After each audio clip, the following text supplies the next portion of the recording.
Michel Périssas, bonjour, merci d'accueillir nos caméramans dans votre antre. Oui, mon antre, en fait, mon atelier. Et ça s'appelle l'horlogeur, en fait, et on travaille, donc, on fait de la restauration de montres, d'horloges, de pendules, de tout ce qui est appareil d'horlogerie. Vous êtes donc un maître artisan horloger depuis combien de temps? Alors, je suis dans l'horlogerie depuis 30 ans, un peu plus même, hein, mais avant d'ouvrir l'atelier, j'ai eu un magasin dans la région toulousaine, et après, pendant plus de 20 ans, j'ai été prof d'horlogerie, et depuis que je suis à la retraite, j'ai ouvert cet atelier avec mon fils. Oui. Vous m'avez dit prof d'horlogerie. Oui. J'étais professeur d'horlogerie dans une école à côté de Toulouse, à Muret, une école de rééducation professionnelle. Voilà. Alors, comment devient-on horloger? Est-ce qu'on y tombe dedans? C'est une passion, peut-être l'enfance, voir ce qu'il y a à l'intérieur d'une montre? Non, moi, dans mon cas, c'est tout à fait par hasard. C'était pas mon métier de départ. Et puis un jour, il a fallu que je change de métier. Je visitais des écoles pour savoir ce que j'allais faire. Et je suis tombé sur cette école à Muret où je suis devenu prof après. Je ne connaissais pas du tout l'horlogerie. Et je suis tombé sur un prof qui, en une heure de visite, m'a passé la passion de son métier. Et puis voilà, et depuis... Et vous avez eu le déclic qui ne s'arrête plus? Exactement, voilà, tout à fait. Ouais. Vous avez donc une pendule ou des horloges dans la tête? Je ne sais pas si on peut dire ça, mais oui, peut-être quelque part, oui, je ne sais pas. Mais au départ, c'était pas du tout... on m'aurait dit à 20 ans que j'aurais été horloger, j'aurais jamais cru. Quoi. Être horloger, c'est avoir de la minutie, de la rigueur dans le travail? Oh, de la rigueur, oui, de la minutie, oui, bien sûr, un peu comme... Mais c'est un peu comme tous les métiers artisanaux. Hein, Quand même, il faut aimer. Voilà, il faut être passionné.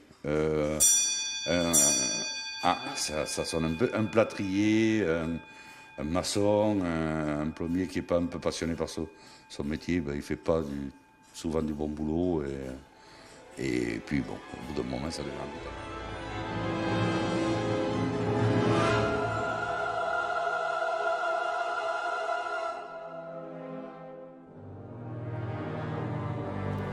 Bonjour, je suis Benoît Périssas, horloger. Alors donc, travail de père en fils. La fibre horlogère est passée chez vous très de bonne heure. Moi, il est arrivé un peu sur le tard, parce que c'est à l'âge de 17 ans, je ne savais pas trop quoi faire. Et puis il m'a fait essayer, ça m'a plu. Il m'a fait démonter un réveil, et je l'ai démonté, remonté, ça a fonctionné, donc ça m'a plu. Pour une fois que j'arrive à faire marcher quelque chose, donc démonter. Et vous vous êtes dit, je vais en faire ma vie. Exactement. Voilà. Alors votre spécialité, ce n'est pas la grande horloge, on va dire, c'est le côté miniature, c'est la montre. Les grandes horloges, je sais les faire, mais après, voilà, moi je préfère faire la montre pour le moment, tant que j'ai la vue qui va avec. Vous êtes à la retraite, mais en fait, vous avez décidé de continuer. Oui, tout à fait. J'ai pris en fait réellement 4 jours de retraite. Voilà. C'est original ça. Voilà. J'étais à la retraite le 2 avril et le 6 avril, je me suis inscrit au registre des métiers. Donc en fait, j'ai eu 4 jours de retraite, effectivement. Oui, vous avez appliqué peut-être un fameux dicton, travailler plus pour gagner plus ou bien pour être plus heureux? Non, non, pas du tout. Bon, moi j'ai besoin de m'occuper. Ici, on est dans un petit village, c'est mon village. Je suis né ici, hein, donc je connais tout le monde, mais bon, c'est vrai qu'au bout d'un moment, sorti de la belote, du bistrot et de la pétanque, voilà. Et moi j'ai besoin d'avoir une activité, de rencontrer des gens, de m'occuper. Voilà. Alors, nous sommes donc à Saramon, un petit village dans le Gers. Tout à fait. Et est-ce que le bonheur est dans le Gers? Ah, pour moi, oui, je pense, mais bon. Ça, c'est une horloge d'édifice. Bon, elle est marquée 1850, mais ce n'est pas la date de sa fabrication. Très souvent, ça vient de l'Ariège, ça. Et très souvent, dans les petits villages, l'horloger, alors là, c'était l'ogier qui était horloger à Mirepoix. J'ai connu ses descendants parce que j'habitais en Ariège à une époque. Et donc, il installait des horloges, il ne les fabriquait pas. Et là, ce mouvement, il l'a sûrement récupéré dans une commune où il a installé quelque chose de plus moderne. Et ces mouvements qu'il récupérait, il les reconditionnait, si on peut dire, il les vendait d'occasion à des communes qui avaient moins de moyens. Et donc là, c'est tout en fer forgé. Alors, d'après moi, ça date de la Révolution, à peu près 1760. quelque chose. Quel genre de montre resterez-vous? De la moderne, de l'ancienne? Moderne, ancienne, voilà, j'en fais. Il reste quand même de la montre moderne mécanique comme avant.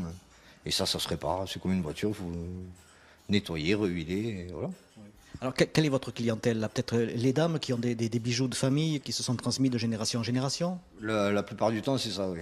Soit c'est des montres qui ont été transmises, ou alors c'est au moment où ils vident des maisons, ou qu'ils trouvent au fond d'un tiroir une montre, une horloge. Enfin, voilà quoi. Est-ce que tout est réparable? Quasiment tout. Vraiment? Ouais. Il y a certaines pièces qui ne le sont pas, puisqu'on n'a plus la pièce détachée et pas le matériel pour les refabriquer. Alors justement, quand il manque une pièce rare, on va dire, êtes-vous capable donc de la fabriquer, de la trouver ailleurs? Soit je la refabrique, soit j'en adapte une qui y ressemble et que je retouche, ou alors je demande à des copains horlogers s'ils n'ont pas en stock.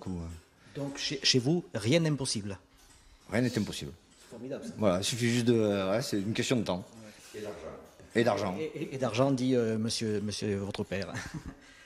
Quelle est la pièce la plus ancienne sur laquelle vous ayez travaillé? Avez-vous une référence? Alors c'était un particulier, c'était une montre à coque qui datait de 1680, oui, par là. Quels sont vos projets? Continuer, prendre la suite de mon père, et puis je fais des montres pour une marque de vêtements rock'n'roll, et puis moi je m'occupe de leur faire les montres. Ah d'accord, rock'n'roll. Voilà. Vous êtes peut-être motard, non? Non, pas du tout, musicien. Ce qu'on appelle un dérivé. Exactement. Voilà. Mais dans la continuité. Voilà, et puis j'essaie de faire pareil, mais avec les pendules. Cette montre-là que vous avez, là, qui est toute petite, enfin ordinaire, quand vous la prenez en main et qu'une fois qu'elle est terminée, ça a pris combien de temps? Une journée, une demi-journée? Tout compris, entre le démontage, le nettoyage, le réglage, ouais, faut compter 24 heures. Ah oui, quand même. Ouais, parce qu'après, je la laisse tester, qu'elle s'arrête pas au bout de 24 heures. Hein. Et les prix sont abordables? Bah, de toute façon, on marche que sur devis, donc c'est un tarif à l'heure. D'accord. Et voilà. Sur devis, voilà. Voilà.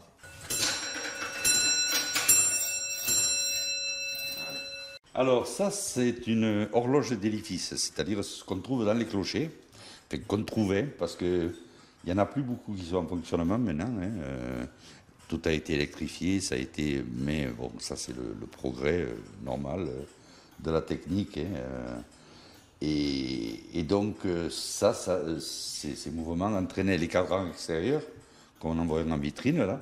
Et ça c'est le cadran de référence qui permet de faire la mise à l'heure. Hein. Et donc on a une partie mouvement horaire, une partie sonnerie, parce que le rôle de ces mécanismes, c'est d'afficher l'heure avec un cadran, mais plus généralement de donner l'heure par le son.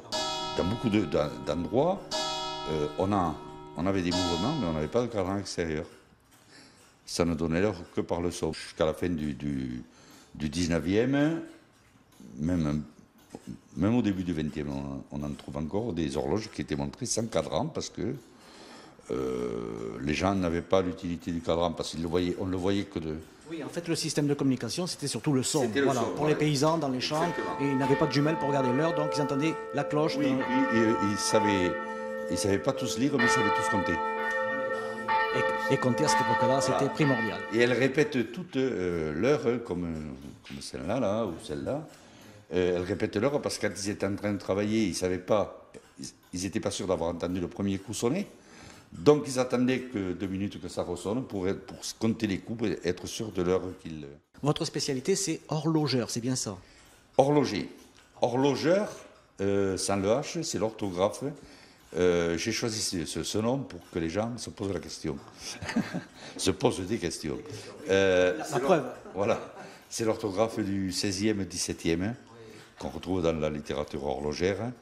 Et c'était horlogeur sans H ou horologeur. Et c'est devenu horloger ou horloger par la suite avec le H. Est-ce que vous pourriez vous passer de la montre au poignet? Ah oui, tout à fait. Quand je ne travaillais pas, j'en ai jamais. Et j'en ai un pour travailler parce que j'ai besoin d'avoir une heure de référence. Mais quand je ne travaillais pas, je n'ai jamais de montre.